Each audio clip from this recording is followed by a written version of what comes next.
Good morning and welcome to Farm Factor. I'm your host, Jamie Bloom. Today, Dwayne Taves is joined by Jason Lusk, the head of the Agricultural Economics Department at Purdue University. Then enjoy this week's Kansas soybean update. Next, Kyle Bauer is joined by Lance Honig with the National Agricultural Statistics Service. See how good data in means more accurate statistics for everyone.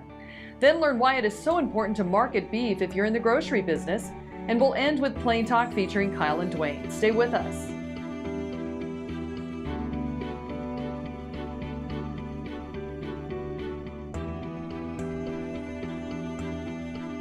Closed captioning brought to you by Ag Promo Source. Together we grow. Learn more at agpromosource.com. This segment brought to you by Kansas Farm Bureau, the voice of agriculture. To join today or more information, go to kfb.org or find us on Facebook and Twitter. Welcome to Farm Factor. Up first, Dwayne Taves discusses economics with Jason Lusk from Purdue University. Dwayne Taves joining you once again here on Ag AM in Kansas, and a chance to catch up with Jason Lusk at a recent conference. And Jason, interesting insights that you had, but particularly when we think about consumers and purchasing power and where their decisions are made, it's not always as cut and dried as some people would like to think. Yeah, one of the key challenges, of course, is that consumers want their cake and eat it too. So they, particularly when doing research on surveys, consumers will tell us they want one thing, but when they get in that grocery store, they do something different, and often price plays a much more prominent role in the actual purchasing decision. So I think that's one of the challenges I talked about here was sort of the value of ag and science technologies, and really a lot of those technologies, one of the main things they do is help bring down prices for consumers, but those connections aren't. So there's a benefit, and people have a hard time though seeing that benefit because it's hard for most people to connect those innovations on the farm side with the food prices they're seeing in the supermarket. We really drove the point home that the lower an individual's income level is certainly plays an even bigger part in that. We get caught up sometimes, it appears, in a lot of the current trends and talk. But for those that are hungry with a limited budget, it really ultimately comes down to price. That's right. You know, there's been a lot of discussion in the news recently in sort of the more fashionable food movements, if you will.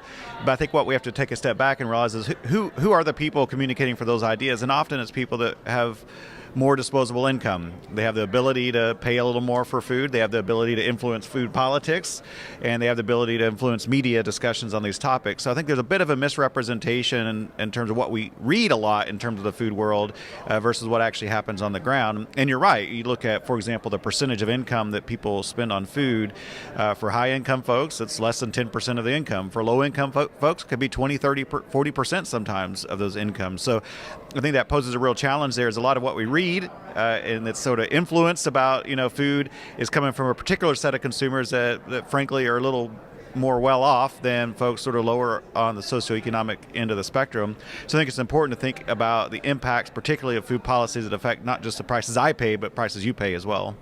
We think about that on a bigger picture, on a global scheme. It even becomes more magnified in so many of those countries that are still trying to develop their economic systems. That's right. You go to a lot of developing countries, and people there are spending 40, sometimes 50, even 60% of their income on food. So this is a really big deal. It also matters. This has implications for what we do here in the U.S. too. The U.S. is a net exporter of ag products. A lot of commodities. Take wheat, for example. We export about half our wheat crop to other countries in the world.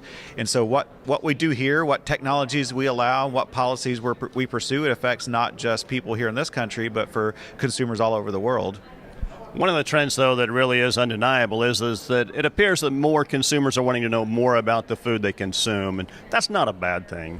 No, and it is a little frustrating sometimes that there's a lot of misinformation about food that's out there, but the upside is that people are interested and they want to talk, and there's opportunities to engage in conversations. There is a renewed interest in food and agriculture, and for those of us that have the opportunity to be involved on that production side, or at least on the education side, as I am, it's a real opportunity to engage with people and have an opportunity to discuss. And yeah, there's a lot of misinformation and some things that might be a little frustrating, but on the net, I'd say it's a good thing. People want to talk to us.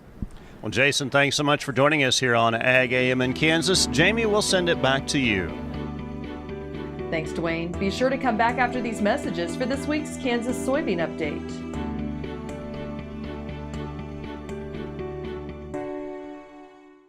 KFRM is one of the largest farm radio stations in the nation, dedicated to informing and entertaining rural listeners from northern Oklahoma to southwestern Nebraska. You can catch KFRM in many ways, of course, 550 on the AM dial, streaming at kfrm.com, or on your smartphone by going to the TuneIn Radio app, or on Ag AM in Kansas on Tuesdays and Facebook every day of the week. KFRM, tune us in. You'll be glad you did.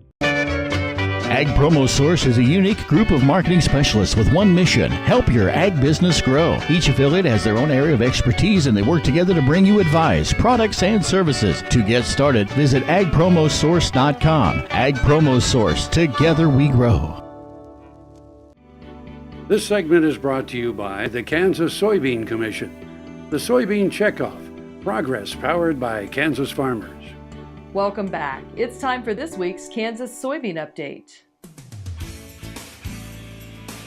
This is the Kansas Soybean Update. It's brought to you by the Kansas Soybean Commission. The Soybean Checkoff, progress powered by Kansas farmers. Don Scott, Director of Sustainability with the National Biodiesel Board, joins us. And Don, March 18th was celebrated as National Biodiesel Day to highlight the benefits of biodiesel. But we've also seen that confirmed from U.S. government reports that came out this year. USDA and Argonne National Laboratory, which works under the Department of Energy, worked together on a report to quantify the greenhouse gas emissions from biodiesel and how that reduces emissions compared to using petroleum diesel. So when we make biodiesel from soybean oil grown here in the U.S. and we use that to fuel our trucks and tractors instead of taking petroleum out of the ground, we can reduce greenhouse gas emissions by as much as 78%. And that is the highest GHG reduction of any heavy-duty transportation fuel? Yeah, if you look at other options there are for reducing emissions in transportation, especially heavy-duty transportation that really relies on diesel fuel, there's no other option that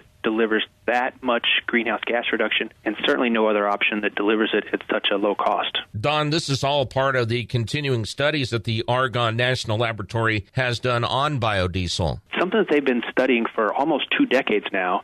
They continue to update the life cycle analysis to make sure that the data is accurate and so that it withstands any scrutiny that people have about what are the real benefits of biodiesel. So the fact that biodiesel reduces greenhouse gas emissions is not news, but what is news is that we have new data and we have more confidence in the results that we've experienced previously. One of the things that is new in this model is they are quantifying not only what happens when you make biodiesel in the U.S. and use that to displace diesel fuel, but what happens economically around the whole world. There is an economic benefit to farmers when you take that vegetable oil and turn it into a marketable product. So they quantified how will farmers all around the world react to these economic benefits. There are some increased emissions there related to those economic benefits. Biodiesel has been on the rise, but soybean oil production has also been on the rise because protein demand is growing. Soybeans happen to be the most efficient way to produce protein. You can't get all that protein without also producing a lot of oil. When we grow protein to feed the world, we get more oil than we can possibly eat or feed the livestock.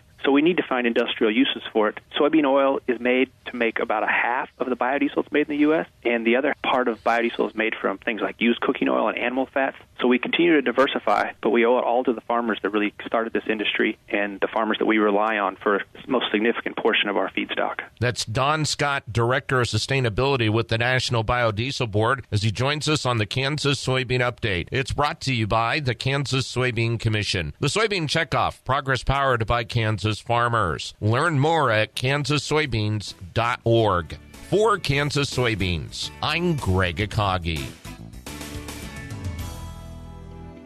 Hope you enjoyed this latest edition of the Kansas Soybean Update. Stay with us after the break for more Farm Factor as Kyle Bauer reports from Commodity Classic in Anaheim, California.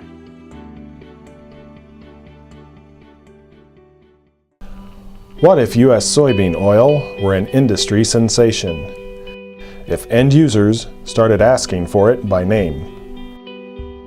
That future is here, the time is now.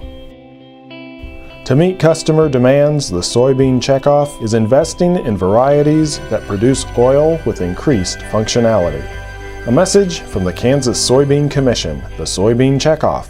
Progress powered by Kansas farmers. What does a brighter, more sustainable future look like in our cities and towns, and how do we get there?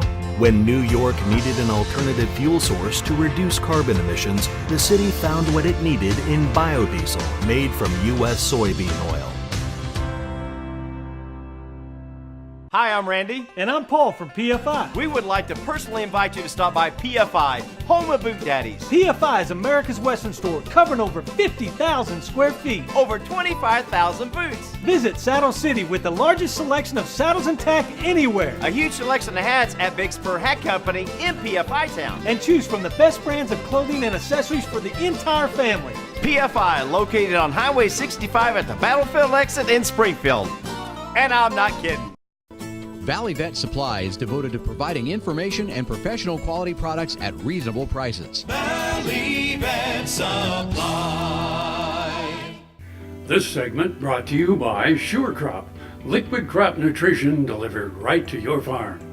We're back. Now let's talk agricultural statistics with Kyle Bauer and Lance Honig with the National Agricultural Statistics Service. Hi, this is Kyle Bauer reporting from Anaheim, California, visiting with Lance Honig. He is with National Agricultural Statistics Service.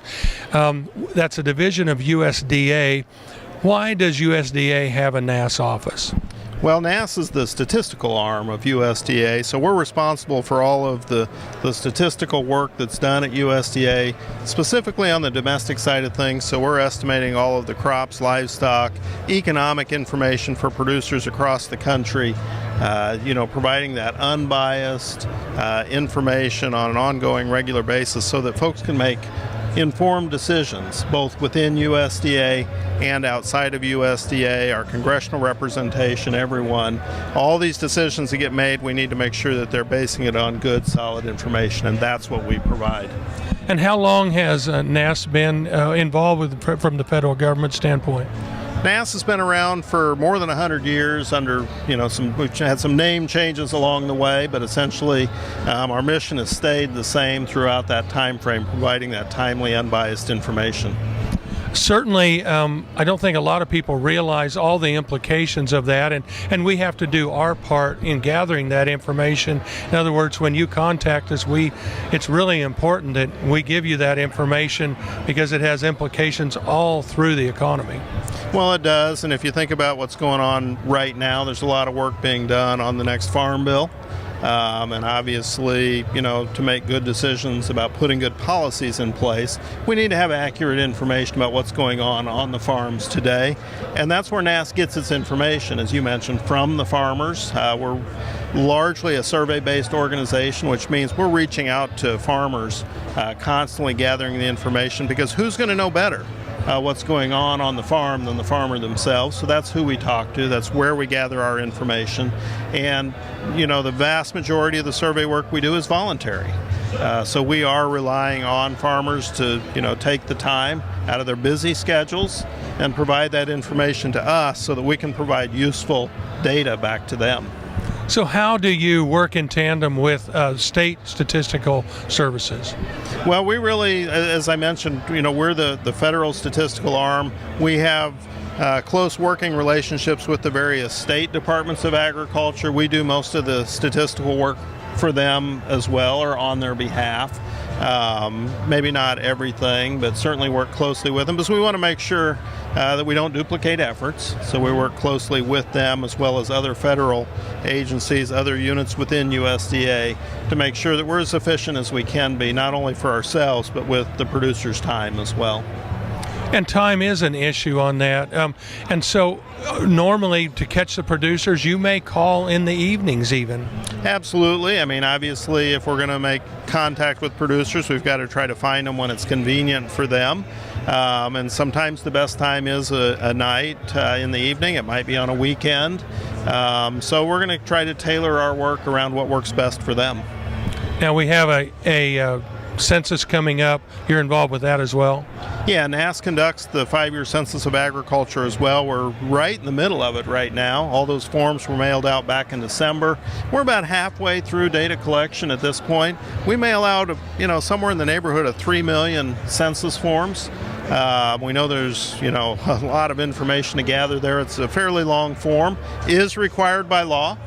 So we do ask that producers get those forms back into us, and we've got about half of those back in already at this point, and we'll be continuing that effort over the next couple of months as well. Visiting with Lance Honig. He's with National Agricultural Statistics Service. This is Kyle Bauer reporting from Anaheim, California. Back to you, Jamie. Thanks, Kyle. Come back after these messages for this week's Kansas Farm Bureau update.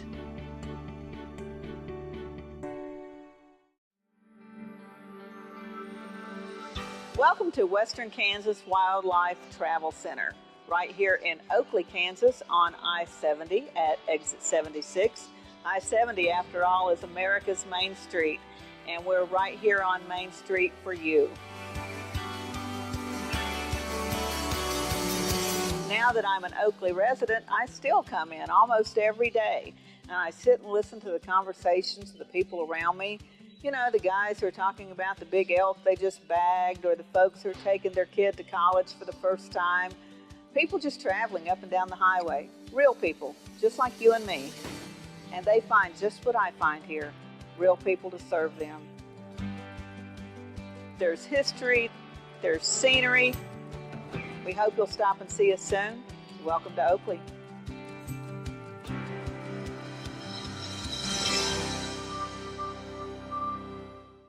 About 6 jumps later, I was laying on the ground and thinking, boy, my shoulder sure hurt. I kept waiting, and it didn't get better and didn't get better.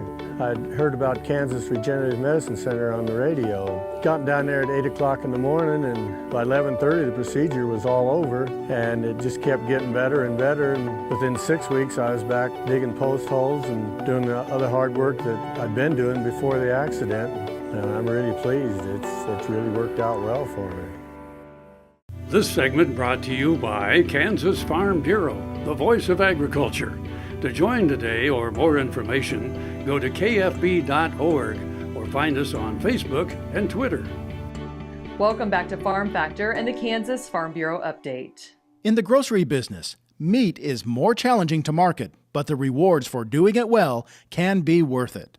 You know, the interesting thing about meat, as opposed to the average basket in the store, if a customer has meat in the cart, it generates a lot more sales in a year, over a year. So the average basket, when customers have meat in it, is high. When it has beef in it, it's even higher yet. Ed Steinman says that follows logic because shoppers often pair many other ingredients that are consumed with meat. You can't come in and buy only hamburger and walk out of the store. You have to buy the other items in the store. So the meat department serves as a traffic builder and a basket builder. Because if you can sell the meat, they have to buy the condiments, they got to buy the buns, they've got to buy the produce, they've got to buy everything else around that item to build the basket. So meat for us is a traffic driver and a basket builder. That's why retailers often use their meat case to attract shoppers. For Giant Eagle, that means focusing on the highest quality beef, then adding value. If you cut meat in the store fresh versus it coming in prepackaged. If you grind meat fresh versus it coming in packaged. So there's a whole lot of ways in the meat department where you can differentiate yourself outside of price. Down the center store, down the aisles, a can of Campbell's soup is the same in every store. Meat, we have an opportunity to differentiate ourselves and therefore the whole store. Pricing decisions on canned goods don't fluctuate as often as beef and other proteins. Weather, seasonality, and other supply and demand factors all impact contracts and which specials they should run. The front page of the ad and the features are really designed to drive traffic into the store. And meat and produce are the big customer drivers in our particular store, in our market, because we're a more traditional retailer and we cut beef at the store and pork at the store. They're points of difference. So we use them on the front cover to drive traffic and sales. Well-trained staff who place an emphasis on customer service help seal the meat deal. I'm Bob Cervera. Stay with us. We'll be back after the break with Plain Talk. Sure Crop Fertilizers was started by my father, Don Sherman, and my mother, Shirley Sherman. Family business that started in the 80s.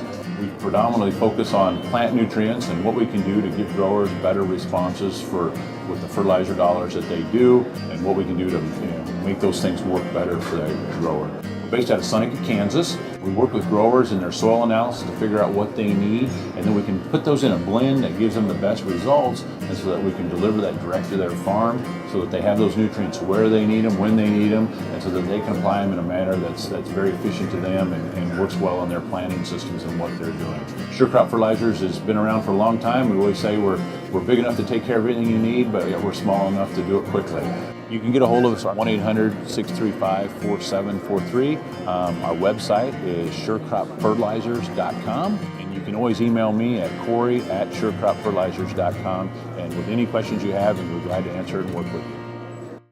Welcome to our Bar B, 8,000 plus square feet Western store with something for everyone in the family. We have boots, belts, hats, jeans, anything you could want to outfit you and your horse. Come visit our line of saddles. We have 400 plus new and used saddles in stock.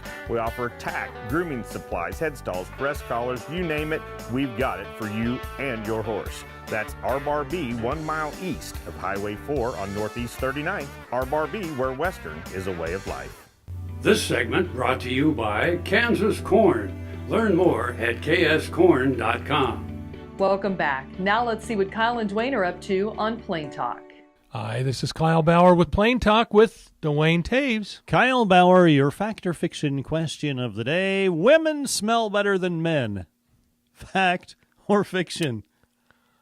Well, they certainly do to me. Now, I assume you mean in all natural because, and I don't, we talked about this the other day, not we as in you and I, but my wife and I. Remember that. We were watching an old-time cowboy movie, and I don't remember exactly what was going on, but I said, boy, can you imagine how much those people smell? And, but it's like if everybody smells... You don't notice. You don't really notice it that bad. Oh, I remember. Do you? They were giving this kid a hard time that he needed to go bathe. I mean, Take a bath. He was a fair-looking kid, but everywhere they go, and it's like, man, Jimmy, you need to go down and bathe. So what do you think? I think men smell worse than women. You're right, but it was for totally different reasons. It had to do with your nose. And women actually smell and identify scents better caught than it all wrong. Yeah, they're better smellers. They have better smellers. You got it right for all the wrong reasons. Well, I've been there before. How about this? Your nose can remember 50,000 scents. I have a hard time believing heard that the nose is the sense of smell. Olfactory? There you go. Is that only smelling? Olfactory is only so. Smelling? Wow, you're smart. Pulled that one right out of the back of my cranium. And you're assuming you're right. They say that it conjures up memories. Can trigger. I don't think for me it does. Me, it's not very many. I mean, I don't walk into lots of places and go, well, that smells just like. Well, I don't do a lot, but I have had a number of things that remind me of my grandparents' home. Well, that I'll smell something, and I remember that was something that Grandma made. So is the smell of burnt toast? No, it was not. It was liver and onions. Every time I smell that, it reminds me of Grandma. Reminds me of Grandma. Well, no. So yeah. So have you never done that though? It hasn't triggered. Well, not say never, I know in but they say science it's the strongest. Yeah. And I'm thinking it can't be the strongest for me. Even taste, hearing, sight, all those things I think trigger a lot more memories to me than smell. Right. Very seldom do I walk into a place and go, yeah, been here before. Well, that's a bit concerning. I've also heard that those who lose their sense of smell early is kind of a sign of Alzheimer's disease. Might not bode well for you. Thanks for joining us. I'm your host, Jamie Bloom, and I hope you enjoyed today's show. See you next week on Farm Factor. Closed captioning brought to you by Ag Promo Source. Together we grow. Learn more at agpromosource.com.